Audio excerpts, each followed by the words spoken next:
the babysitters were literally raising her kids.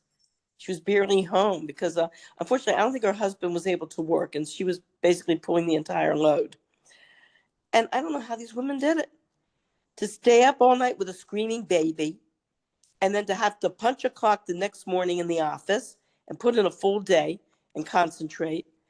And I heard them complain. There were a lot of women at the time who were complaining that they they come home from their first job to come home to their second job, cleaning the house, making dinner, cleaning up afterwards, doing laundry, while their husbands came home from their jobs and sat, popped themselves in front of the television, and that was it.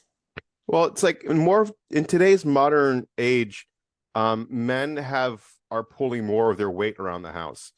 And it's becoming more of a standard.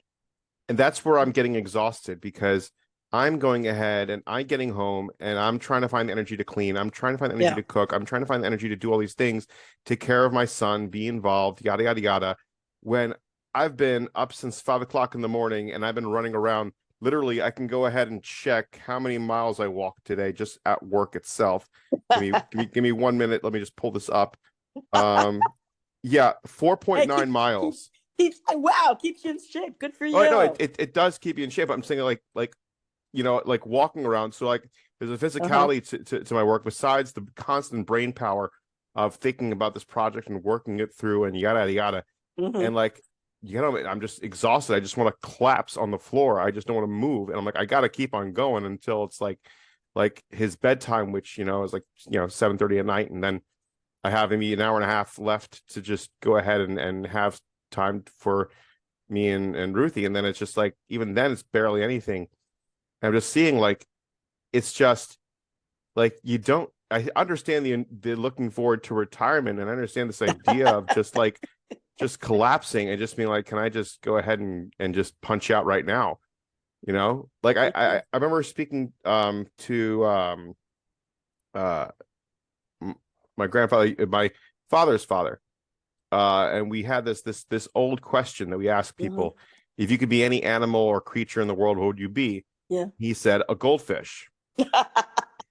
And I thought, I was like, okay, yeah, okay, it's a goldfish. And the older I get, the more I'm understanding just being a goldfish. Yeah, your father and I were talking about this. What it was your Aunt Marlene attended. She worked in the public school, and she attended a workshop, and they were talking about techniques of that psychologists use to delve into the brain of a person and delve into the mind of a person, into their psyche. And so they asked, what animal would you like to be in the jungle? What animal would you like to be in the zoo? What animal would you like to be domestic? Like, what domestic animal in the house would you like to be? And whatever animal it was an insight into what your goals were, or like how you handled life and what your goals were. Like the animal in the jungle